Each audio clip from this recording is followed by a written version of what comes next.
They had enough indicators they shouldn't have gone forward with this. Telling me I'm sorry doesn't make a difference right now.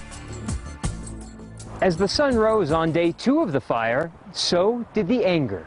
Residents questioning decisions leading up to the prescribed fire, the evacuation process, and the fact that nobody was taking responsibility for what went wrong. I think it's absolutely negligent. I think it was negligent from the very start. They created a monster. They created a monster, the monster got out of hand, and they're blaming the victims for not getting out of the way. No warning, no time. I saw people running, I thought I had time. This fire could not be stopped. The questions began. They can start a fire like this with no moisture predicted?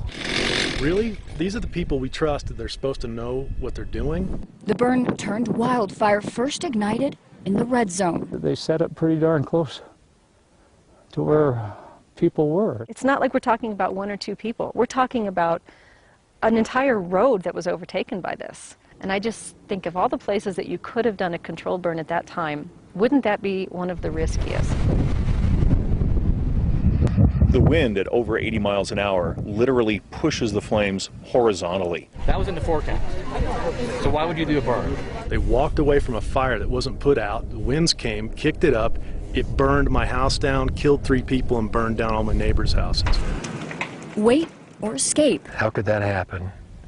And nobody warned people up this way. We continued to get the same comments from them. It's a 10-acre burn, it's a controlled burn, or it's only 10 acres, or there's crews arriving on scene. I said, clearly you don't know where we are. Clearly you don't know where we are if you're telling me that you're out of your mind.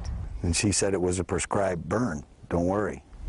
And look at It would be worse if Jim Chambers hadn't stayed behind. He never left, but not because of what he was told. He chose to. But all the ambers were flying that way, and that's what started all the little spot fires everywhere. And I mean, it was pretty intense. His sons snuck behind the fire line. Together they saved at least 6 homes.